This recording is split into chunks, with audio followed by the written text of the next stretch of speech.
Hey guys, and welcome back to our little series, the pros and cons of shiny hunting in each generation of Pokemon.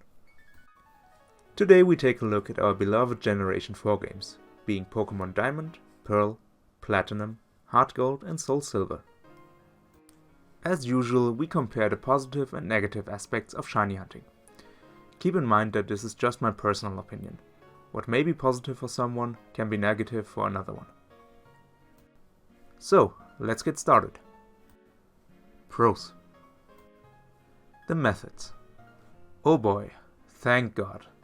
Finally we can improve our odds on getting a shiny Pokemon. Gen 4, being the first generation who seemed to recognize the many shiny hunters out there, introduced us to some new good methods to get our hands on shinies a bit more quickly. From this generation onwards, there's always at least one method of improving our odds by quite a bit. What exactly those methods are is something that my girlfriend, EvilCarrotSauce, will explain to you a bit more in detail now.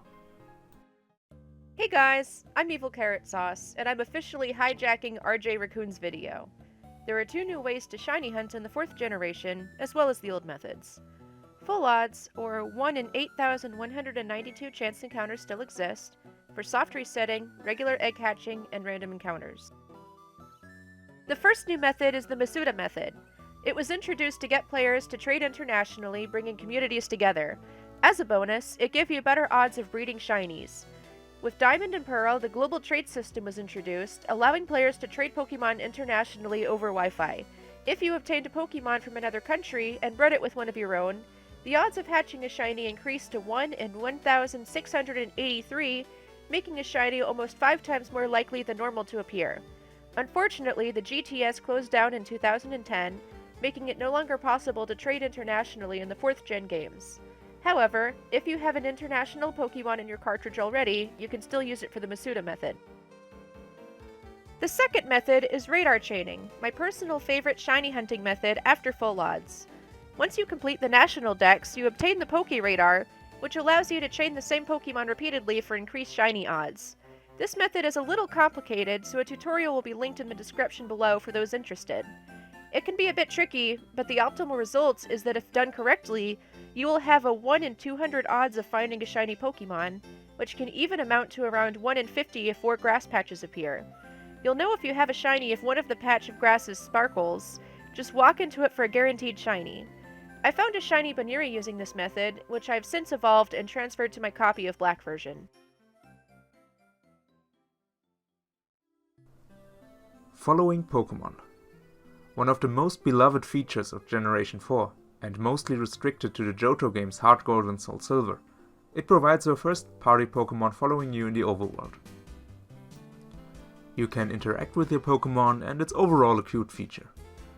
Even more awesome about following Pokemon is that each individual mon has its overworld shiny sprite. Yes, you heard it right, now you can show every trainer around your awesome shiny. In general, it gives them an even more special feeling, since you can not only collect and battle with them, but also showing them off in the overworld. The cute charm glitch. By this point, I guess that many of you already heard about the infamous cute charm glitch. It allows you to encounter a huge variety of Pokemon with a 20% probability of them being shiny. That is only of course if you have the right Pokemon on top of your party and activated the glitch. This allows you to get a huge amount of Pokemon in their shiny form in no time. If you want to hear more about it, how it works, and how you get it, I'll link a video in the video description below.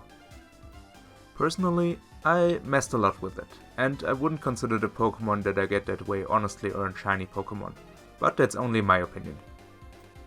On its own, it's probably one of the easiest way to get your hands on a more or less legitimate shiny Pokemon. No shiny locks. It's a bit of a shame to even need to point it out as a positive aspect, but Generation 4 was the last time we saw games where there aren't shiny locks applied to the game. What are shiny locks, you ask? Well, Generation 5 and onwards there's a thing called shiny lock. It basically means that some Pokemon are prevented from being shiny at all. It doesn't matter how long you soft reset for it, that Pokemon will never be shiny. Generation 4 gives us the last generation, where the box art legendaries, the starters, and in general every Pokemon of of course excluding the event Pokemon, are huntable in its shiny form. Fast shiny starters. What especially Heart Gold and Soul Silver blesses us with is one of the fastest and most effective shiny hunts one can do right now. When selecting your starter Pokemon in those games, choosing between Chikorita, Cyndaquil and Totodile, you can immediately see if they are shiny at the same time. This basically means that you can hunt 3 shiny Pokemon at once. The times between the soft resets aren't bad as well, so it is considered one of the fastest shiny hunts one can do. Sadly, this only applies to the Jotho Remakes. In the Sinnoh games it is, of course, also possible to hunt for your most shiny starter Pokemon, but it takes time. A lot of time. Lots of legendaries to hunt. In Generation 4 as a whole, you can shiny hunt for every existing legendary Pokemon in its shiny form up to this point very easily, excluding the mythical Pokemon. The Sinnoh region introduced us to a lot of new legendary Pokemon, which you can all hunt in those games. Heart Gold and Soul Silver even topping this by giving you the option to hunt for the 3 legendary dogs, Ho-Oh and Lugia in a single game, Zapdos, Articuno, Moltres, Mewtwo, Rayquaza, respectively Groudon or Kyogre depending on the game you have, Latias, and if you have an Arceus with you, you can even hunt for level 1 shiny Dialga, Palkia or Giratina. Cons. The odds. You either hate it or love it, since everyone shares a different opinion on how it's good or bad. If the odds are higher or lower, decide for yourself if it's a good thing or a bad thing. As up to Generation 5, the odds of encountering a shiny Pokemon, if you don't hunt with any method, is the old 1 in 8,192. Generation 6 onwards basically halves the odds, and at the moment we are at a steady 1 in 4,096. Not every method available in every game. Yes, it's a shame, but the one method within Gen 4, beside the Masuda method, to increase your odds is restricted to the Sinnoh-based games. You can only radar chain there, which is a bit of a shame, and sadly one of the trends we can see with every generation nowadays. Introducing methods just to take them away and replace them when a new generation rolls out.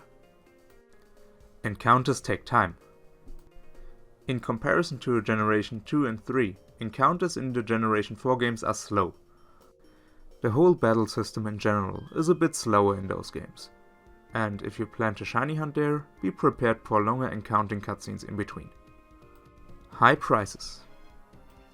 Especially when it comes to Heart Gold, Soul Silver and Platinum, you have to pay quite a bit comparing to Gen 3 and Gen 5 onward games. Seeing prices of well over 40 to 50 bucks for the game makes them quite expensive to buy these days. All in all, I love to spend my time shiny hunting in Generation 4. I loved so many aspects of hunting there.